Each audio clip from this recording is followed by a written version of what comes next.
c'est que glaner, c'est aller dans les champs qui a été déjà moissonné.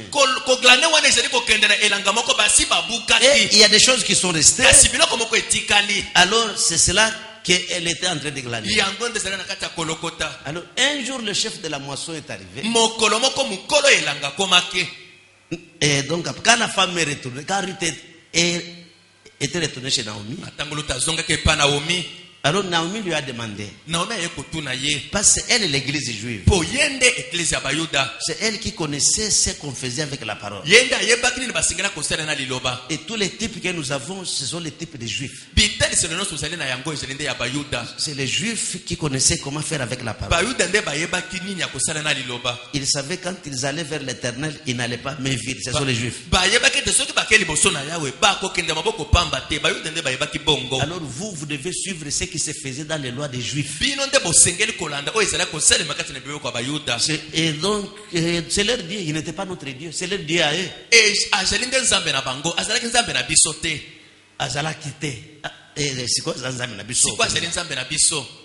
Écoutez mes amis, quand Ruth est entrée à la maison, Naomi a demandé, où est-ce que tu étais? Tu étais dans quel champ? Il dit non, j'étais dans le champ d'un certain Boaz.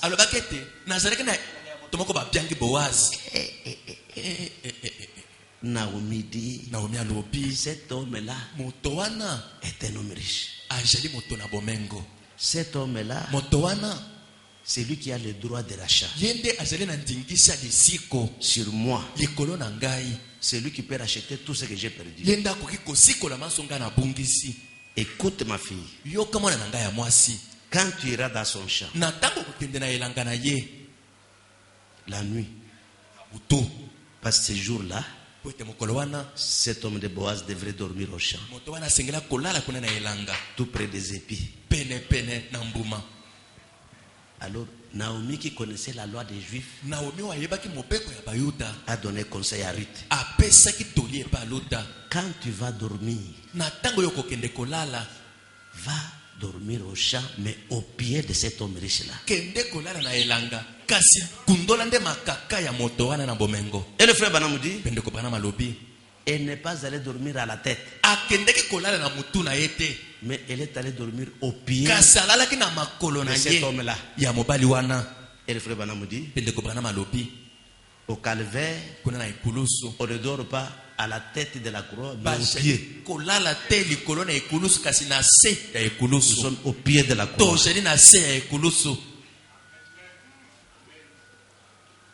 Elle est partie la nuit. C'est l'histoire de la rédemption. C'est cela que les septièmes sont cachés.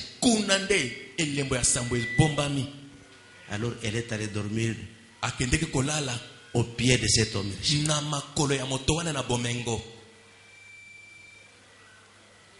Et l'homme riche qui était en sommeil, mais qui sentait qu'au pied il y avait quelqu'un.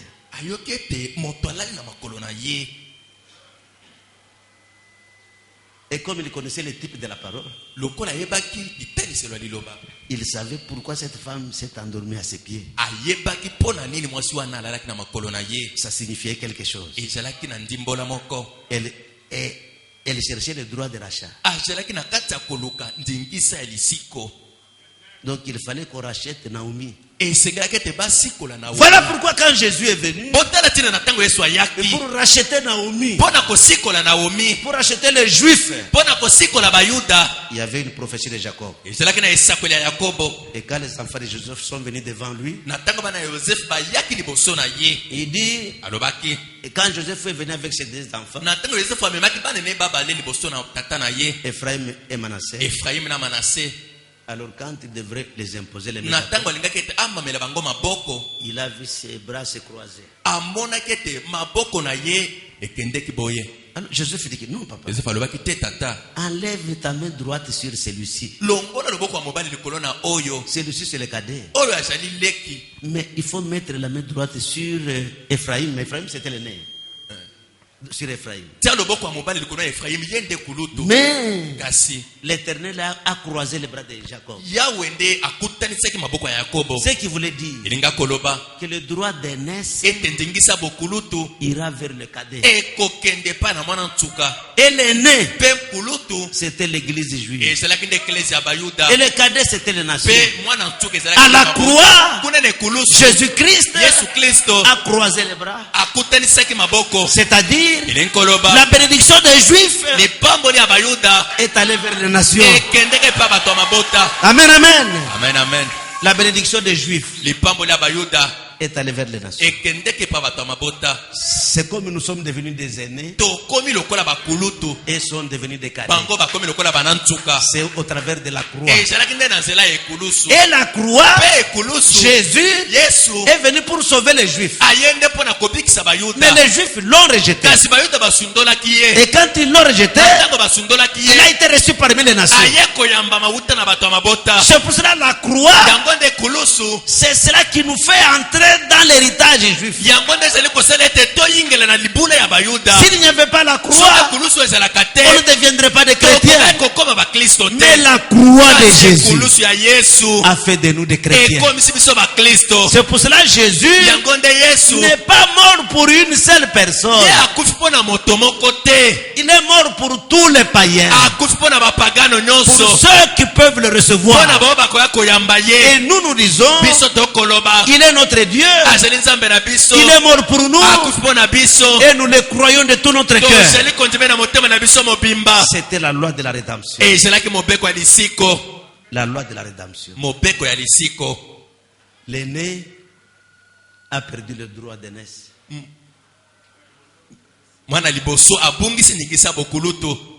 Maintenant, nous qui n'étions pas quelque chose, nous avons reçu la grâce de Dieu est venue vers nous. Aujourd'hui, les Juifs ne connaissent rien de la parole. Mais ils connaissent les ombres. Ils ne savaient pas que le plan entier de la rédemption était caché dans le 7e sceau. Ils ne sont pas au courant. Ils ne connaissent rien. Ils ne savaient pas que nos noms ont été écrits dans un livre avant la fondation du monde. Avant que le monde ne soit, il a mis nos noms dans un livre. Ce livre-là, c'est le livre de la rédemption. Et le livre de la rédemption, c'est le Nouveau Testament. C'est ça le livre de la rédemption. Et nous avons cru à la parole. Et quand le livre a été ouvert, on a épelé nos noms là-dedans. Nous avons compris que nous sommes dans le livre. C'est ce qui vient même achever la rédemption. Parce que quand Jésus est mort à la croix, le livre était fermé. Il est mort, mais le livre est fermé. Il est mort, le sang a coulé, il nous a rachetés, mais on ne pouvait pas encore être manifesté parce que nos noms étaient cachés dans un livre. Mais l'événement du temps de la fin, c'est l'ouverture du livre. Le livre a été ouvert au ciel. Les noms ont été prononcés. Le livre est descendu sur la terre. Maintenant, quand on proclame la parole, ce n'est pas que les amis sont là-dedans, mais la parole est là-dedans. Maintenant, quand vous croyez à la parole, cela veut dire votre nom est là-dedans. Et quand vous venez à Jésus, cela veut dire que vous avez cru que votre nom est là. Et vous avez répondu par un amen. Et vous venez à la parole. Frère, c'est aujourd'hui l'expiation finale.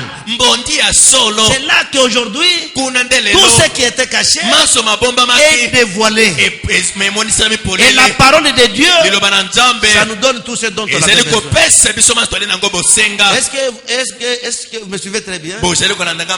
C'est que le livre de Ruth buku ya luta était un livre qui montrait la rédemption, comment cela se ferait.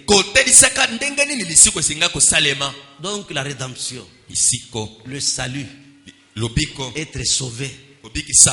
Nous sommes sauvés. Nous sommes réellement sauvés. C'est-à-dire Jésus sur la croix a versé le sang sur la montagne de Golgotha. Mais les noms étaient fermés dans le livre. Mais sur la montagne de Sunset, donc un livre ouvert descend. Ceux pour qui le sang a coulé à Golgotha, et leur nom se trouve dans un livre qui vient à Sunset. Et quand ce livre est ouvert, c'est le livre qui nous montre maintenant qui était sauvé et qui n'était pas. Donc nous avons été sauvés parce que nous avons cru à cette parole. Tout celui qui croit réellement à ce message, il n'a pas droit de craindre. Quand il est sur le point de mourir, qu'il se réjouisse parce que il a cru que son nom était dans le livre. Il a cru que son nom est dans le livre. Et moi je crois que mon nom est dans le livre. Comme mon nom est dans le livre, je chasse loin l'idée d'être perdu. L'enfer ne m'appartient pas. Pourquoi? Parce que mon nom est dans le livre. Je suis dans le programme de Dieu. Je suis dans le vrai programme de Dieu. Et le programme de Dieu, il l'a fait dès avant la fondation du monde. Il a pris votre nom, il l'a mis dans le livre de l'agneau, qui devrait être ouvert au temps de la fin. Et quand ce livre est ouvert, les rachetés qui se retrouvent là-dedans poussent des alléluia, poussent des grands cris de joie. Ils se réjouissent. Alléluia. La mort n'a plus de force. Oh mort, où est ton aiguillon? Donc l'aiguillon de la mort a été tiré par Jésus-Christ. Jésus le puissant vainqueur. Oh notre ami, le racheté, c'est lui qui nous a rachetés, qui a pris notre place sur le bois de Calvaire. Jésus de Nazareth. Amen, roi des Juifs. C'est lui qui a pris ce jour-là la croix et qui tirait la croix sur laquelle il devrait être crucifié. Lui, quand il tirait la croix, c'est pour il allait déjà vers la victoire. Tous ceux qui étaient en prison, au calvaire, ils ont été délivrés. Au calvaire, ils ont été délivrés. C'est pour cela. Enseignez à vos enfants de connaître le calvaire. C'est là que notre solution est venue. C'est là que la solution des hommes. Quand nous étions en prison, on n'avait pas le droit de citer. Mais aujourd'hui, le calvaire nous a donné le salut. Le calvaire a fait de nous des fils et des filles de Dieu.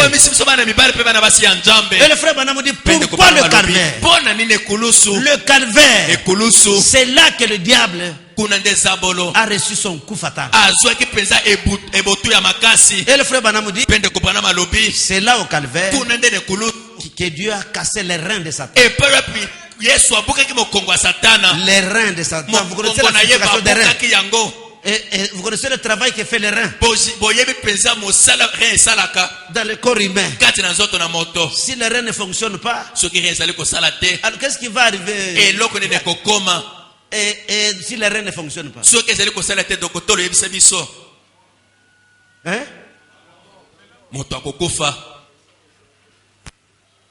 Si les reins ne fonctionnent pas, c'est la mort. Et Branham dit, c'est au calvaire que Jésus a brisé les reins de Satan. C'est broyé. Les reins de Satan sont broyés. Complètement broyés. Vous ne pouvez pas avoir peur de quelque chose. La victoire nous appartient. La force nous appartient. La révélation nous appartient. Le livre de vie nous appartient. Le monde nous appartient. La terre nous appartient. Et les arbres. Et les océans. Tout ce qui se trouve sur la terre. C'est pour cette église du temps de la fin. Ça nous appartient. Mais pourquoi allez-vous pleurer? Qu'est-ce qui va faire que vous puissiez pleurer aujourd'hui? Jésus sur la croix a brisé les reins de Satan. Et si les reins sont brisés, la personne est morte. Considérez maintenant que le diable a reçu le coup fatal. Et le frère Branham dit, Satan c'est un animal très dangereux. Et il dit, un animal, quand il reçoit une grande blessure, il devient dangereux. C'est là que Satan aujourd'hui est mortellement blessé. Mortellement blessé. Il m'écoute maintenant pendant que je parle. Il est mortellement blessé. Et quand il veut venir m'attaquer, je descends à la croix. Je me cache à la croix. Parce que dès que vous arrivez à la croix, tout devient possible. Et celui que le diable a été frappé par le maître de l'univers. Frère, aimez Jésus. Aimez Jésus. Chantez des hauts cantiques pour Jésus. Jésus de Nazareth, le puissant vainqueur. Celui qui a donné le coup fatal à l'ennemi. Satan n'a plus de force. La hanche de Satan est coupée. Il veut se mettre devant. Ça ne marche pas. Croyez que c'est comme ça qu'il est devenu. Satan est devenu comme cela. Il ne vous fera rien. Dès qu'il vous attaque, j'ai pris. Et il est obligé de vous laisser. Parce que le Seigneur a fait des prédicateurs, des intercesseurs. S'il vous attaque, utilisez votre propre foi. Et dites que tu as déjà été vaincu, esprit de l'ennemi. Tu n'as plus de force. L'église du temps de la fin, c'est une église qui ne sera pas vaincue. C'est une église qui est destinée à frapper le diable. À le frapper coup sur coup. L'ennemi est appelé à être vaincu par cette église du temps de la fin. Satan n'a plus de force. Criez la victoire. Même si vous êtes malade, dites je suis vainqueur. Amen. Même si vous avez des problèmes, croyez que les problèmes n'ont pas de force. Jésus vous a donné le monde. C'est notre terre, c'est notre territoire. Jésus nous l'a donné. Parce que le titre de propriété, et qui nous donne le pouvoir sur toute la surface. Et déjà entre les mains d'un humain, d'un être humain. Donc les frères et sœurs. Et donc ils ont ce livre. Et le livre c'est la parole. Cette parole que nous avons. Cette parole révélée. Ce message puissant qui nous a été donné. Le diable n'a pas de force. Alors dites je suis vainqueur. Je suis vainqueur. Mettez-vous debout. Nous sommes en train de suivre petit à petit le livre de Ruth. Et vous comprendrez